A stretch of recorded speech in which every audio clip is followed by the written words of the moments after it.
ጠቅላይ ሚኒስትር አብይ በትግራይ የአስቸኳይ ጊዜ አዋጅ እንዲያውጁ ጥያቄ ቀረበላቸው።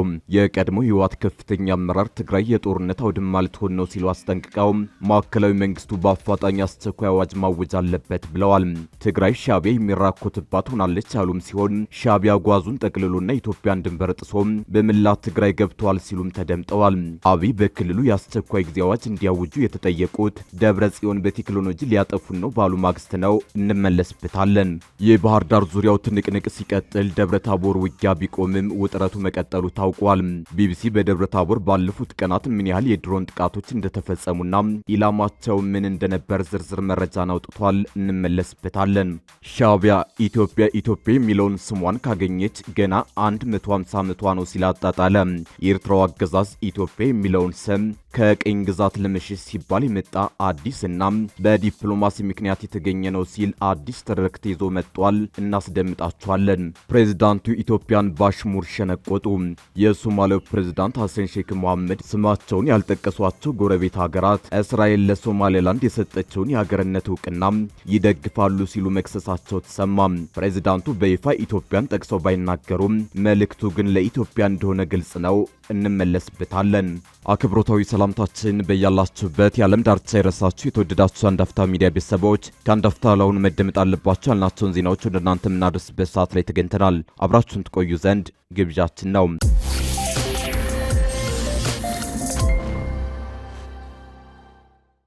ጠቅላይ ሚኒስትር አብይ አህመድ በትግራይ የአስቸኳይ ጊዜ አዋጅ እንዲያውጁ ጥያቄ ቀረበላቸው።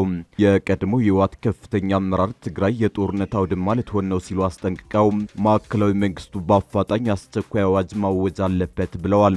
ትግራይ ሻዕቢያ የሚራኮትባት ሆናለች ያሉም ሲሆን ሻዕቢያ ጓዙን ጠቅልሎና የኢትዮጵያን ድንበር ጥሶ በመላ ትግራይ ገብቷል ሲሉም ተደምጠዋል። አብይ በክልሉ የአስቸኳይ ጊዜ አዋጅ እንዲያውጁ የተጠየቁት ደብረ ጽዮን በቴክኖሎጂ ሊያጠፉን ነው ባሉ ማግስት ነው። የቀድሞዋ የፌዴሬሽን ምክር ቤት አፈ ጉባኤና የህወሓት ከፍተኛ አመራር ኬሪያ ኢብራሂም ዝምታዋን ሰብራለች። ወይዘሮ ኬሪያ ስለ ትግራይ አሁናዊ ሁኔታና ማዕከላዊ መንግስት ማድረግ አለበት ያሉትን ጉዳይ አስመልክቶ የሰጡት አስተያየት እጅግ እያነጋገረ ነው። የትግራይ ህዝብ ከፌዴራል መንግስት ጎን መቆም እንዳለበት የጠቀሱት ኬሪያ ከአብይ ጎን ሁነን ህዝቡን ከችግር እናላቀው የሚል መሬት ላይ ካለው ሀቅ ጋር የሚጋጭ ምክረ ሐሳብ አቅርበዋል።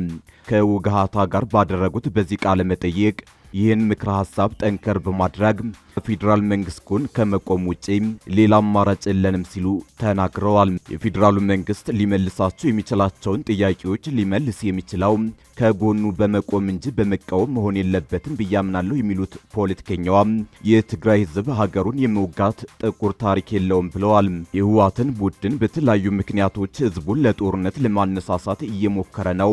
ስለዚህ ራሳችንን ከፌዴራል መንግስት ጋር ማሰለፍ አለብን። የትግራይ ህዝብና የትግራይ ምድር የጦር አውድማ እንዳይሆን መጠንቀቅ አለብን። ከጥፋት ኃይሎች ጋር ማበር የለብንም።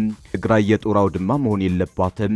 ስለዚህ ይህ እንዳይሆን አስተላለፋችንን እናስተካከል ሲሉ የቀድሞ አፈ ጉባኤ ተደምጠዋል። ጥለውም ሰላም ይፈጠር እያልኩ ነው፣ ጦርነቱ ይቁም እያልኩ ነው። በትግራይ ሰላም እንዲሰፍን ከተፈለገና በህጋዊ መንገድ ሊፈታ ካልተቻለ የአስቸኳይ ጊዜ አዋጅ ሊታወጅ ይገባል። ምክንያቱም በትግራይ ስርዓት አልበኝነት አለ። ህዝቡ ለጦርነት የሚሆን ገንዘብ እንዲለግሱ እየተነገራቸው ነው። ሁሉም በጦርነቱ እንዲሳተፉ ለማስገደድ እየሞከሩ ነው ሲሉ ከ4 ኪሎ ትግራይ ላይ የአስቸኳይ ጊዜ አዋጅ እንዲታወጅ አስጠንቅቀዋል። አስቸኳይ ጊዜ አዋጅ ማወጅም እንደ ሁለተኛ አማራጭ ሊወሰድ ይገባል የሚሉት ኬሪያም ይህን የምለው የሀገርን ሉዓላዊነትና ብሔራዊ ጥቅምን ያስከብራል ብዬ ስለማምን ነው። ህዝቡ በስርዓት አልበኝነት ውስጥ እንደሚገኝና ጊዜው አስተዳደሩ ስልጣኑን በመቀማቱ በህጉ መሰረት መምራት አልቻለም። ከሁሉም በላይ ትግራይ ሻዕቢያ የሚንከራተትባት ክልል ሆናለች። ስለዚህ ሰላምን ለማስፈን የአስቸኳይ ጊዜ አዋጅ መታወጅ አለበት የሚል ጠንካራ ምክር ሐሳብ ሰንዝረዋል። በትግራይ የተቀሰቀሰውን ወታደራዊ ውጥረት ተከትሎ ማዕከላዊ መንግስቱና ህወሓት ወደ 4ኛ ዙር ጦርነት ሊገቡ ከጫፍ ደርሰዋል። የተባበሩት መንግስታት ድርጅትን ጨምሮ ሀያላን ሀገራት አዲስ ጦርነት በትግራይ እንዳይቀሰቀስ እያሳሰቡ ቢሆንም ሁለቱም ኃይሎች ግን ከፍተኛ የሚባል ወታደራዊ እንቅስቃሴ እያደረጉ ነው። በትናንትናው ዕለት መግለጫ የሰጡት ዶክተር ደብረጽዮን ገብረ ሚካኤል ፌዴራል መንግስቱ ጦሩን ወደ ትግራይ ያስጠጋ መሆኑን ጠቅሰው በቴክኖሎጂ እናጠፋቸዋለን እያሉ የዛቱብን ነው ሲሉ መክሰሳቸው የሚታወስ ነው። የባህር ዳር ዙሪያው ትንቅንቅ ሲቀጥል ደብረ ታቦር ውጊያ ቢቆምም ውጥረቱ መቀጠሉ ታውቋል። ቢቢሲ በደብረ ታቦር ባለፉት ቀናት ምን ያህል የድሮን ጥቃቶች እንደተፈጸሙና ኢላማቸው ምን እንደነበር ዝርዝር መረጃን አውጥቷል። የመከላከያ ሰራዊቱ ለግዳጅ ወደ ድንበር ስፍራዎች መንቀሳቀሱን ተከትሎ በተለይም በደቡብና ማዕከላዊ ጎንደር ሰፊ ቀጠናዎችን የቀሰቀሰ ውጊያ ሲደረግ ሰንብቷል። ከነዚህ ቀጠናዎች ባለፈ በባህር ዳር ዙሪያ እንደ ጢስ አባይ ባሉ ስፍራዎች ከፍተኛ ውጊያ ተደርጓል። የፋኖ አማጺዎችን ባህር ዳር ከተማን ከበናል በሚል በማህበራዊ ሚዲያዎች በስፋት እያሰራጩ ነው። ከዚህ በተጨማሪም 13 ሰዓታትን የፈጀ ውጊያ በተደረገበት የደብረ ታቦር ውጊያ የቆመ ሲሆን ውጥረቱ ግን እንዳለ ነው። የደብረ ታቦር አሁናዊን ሁኔታ በተመለከተ ቢቢሲ በዛሬው ዕለት አንድ መረጃን አሰራጭቷል። ለደህንነታቸው ሲባል ስማቸው እንዲጠቀስ ያልፈለጉና ቢቢሲ ያነጋገራቸው 4 ነዋሪዎች ረቡዕ የካቲት 4 ቀን 2018 ዓ.ም ከማለዳው 12 ሰዓት እስከ 1 ሰዓት በከተማዋ ውስጥ ተኩስ መሰማት እንደጀመረ ተናግረዋል። እስከ ቀኑ 11 ሰዓት ድረስ የዘለቀ ነው ባሉት በዚህ ግጭት ፖሊስ ጣቢያዎችና የመንግስት ተቋማት ተቃጥለዋል። እንዲሁም የመንግስት የጸጥታ ኃይሎችና የፋኖ ታጣቂዎች ሞተዋል ብለዋል። የሟቾች ቁጥር ምን ያህል እንደሆነ ባይጠቅሱም የደረሰው ጉዳት ከባድ ነው ሲሉ ገልጸውታል።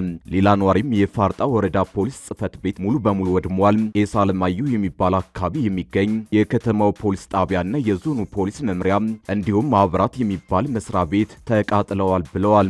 የሲቪል ሰርቪስ መምሪያ፣ የዞን ፖሊስ መምሪያ፣ የዞኑ ዋና አስተዳዳሪ፣ የእንግዳ ማረፊያ እንዲሁም በርካታ የፖሊስ ጽህፈት ቤቶች መቃጠላቸውን የገለጹት ነዋሪዎች በበኩላቸው በመንግስት ተቋማት ላይ የደረሰው ውድመት መጠነ ሰፊ እንደሆነ ተናግረዋል። ከአርሶ አደሮች መሳሪያ ተሰብስቦ ተከማችቷል የሚባል ወሬ ስለነበር እርሱን ነው አቃጥለው ወጡ የሚባለው ሲሉ ምክንያቱ ምን እንደሆነ ጠቁመዋል። የተለያዩ የከተማው አካባቢዎች የድሮን ጥቃቶች መፈጸማቸውንም ነዋሪዎች ለቢቢሲ ተናግረዋል። አንድ ነዋሪ ጥቃቱ በከተማው ዳርቻ ላይ ነው የተፈጸመው፣ ኪዳነ ምሕረት አባ አረጋዊ አካባቢ የድሮን ጥቃት ተፈጽሟል፣ በአካባቢው የፋኖ ኃይል ነበር፣ በእነሱ ላይ በተደጋጋሚ ጥቃት ተፈጽሟል ሲሉ ድምጽ ይሰማቸው እንደነበር ገልጸዋል። ከዚህም ባሻገር በወቅቱ ሲንቀሳቀሱ የነበሩ 4 የሚደርሱ ሰላማዊ ሰዎች መገደላቸውን ነዋሪዎች አክለዋል። በግጭቱ ስለደረሰው የጉዳት መጠን ከአካባቢው መስተዳደር የተገለጸ ነገር የለም። ቢቢሲ ስለ ክስተቱ ከገለልተኛ ወገን አላረጋገጠም። ከተማዋ አሁንም ከስጋት የተላቀቀች ባትሆንም ከረቡዕ አመሻሽ 11 ሰዓት በኋላ ተኩስ አለመኖሩን ነዋሪዎች ለቢቢሲ ተናግረዋል።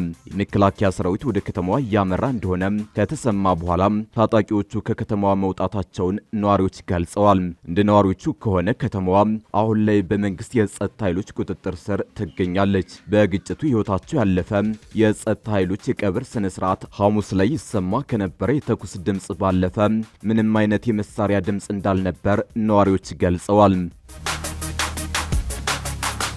ሻዕቢያ ኢትዮጵያ የሚለውን ስሟን ካገኘች ገና 150 ዓመቷ ነው ሲል አጣጣለ። የኤርትራው አገዛዝ ኢትዮጵያ የሚለውን ስም ከቅኝ ግዛት ለመሸሽ ሲባል የወጣ አዲስና በዲፕሎማሲ ምክንያት የተገኘ ነው ብሏል።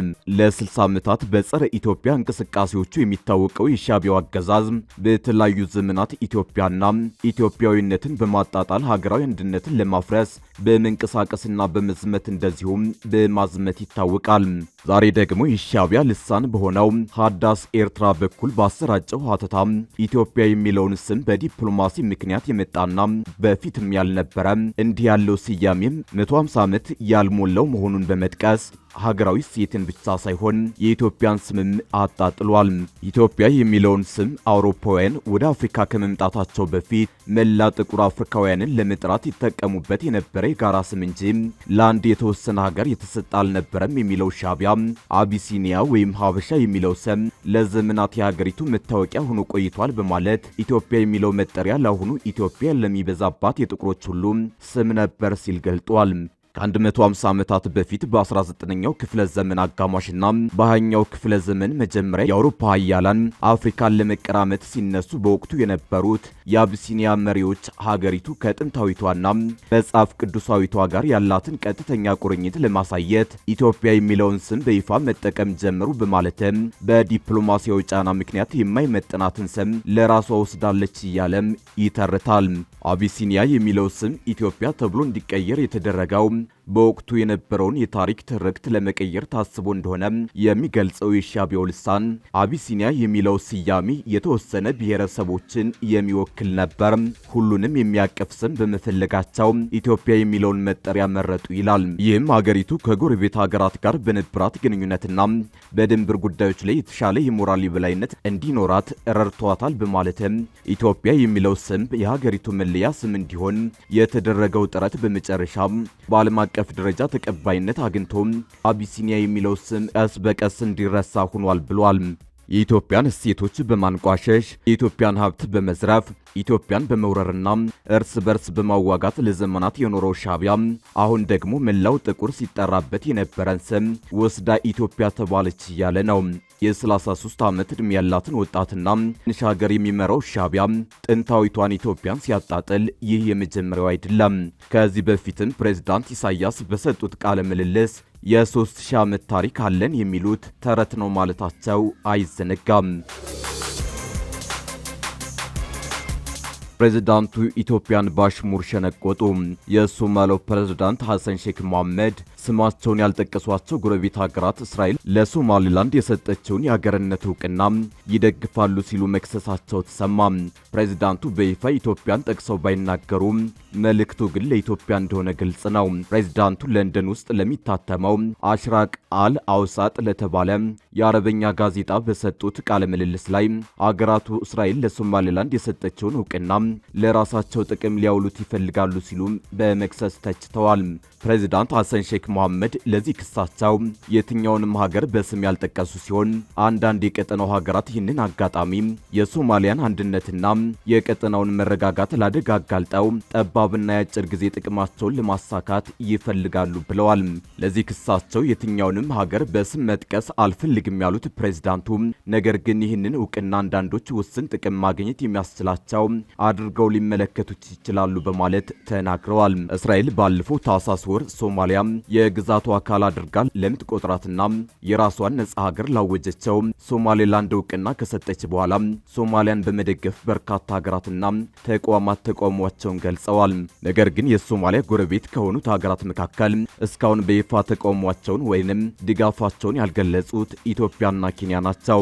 ኢትዮጵያ ከ2 ዓመት በፊት ከሶማሌላንድ ጋር ስምምነት ላይ በደረሰችበት ጊዜ ከሶማሊያ ጋር ውዝግብ ውስጥ ገብታ እንደነበር ይታወሳል።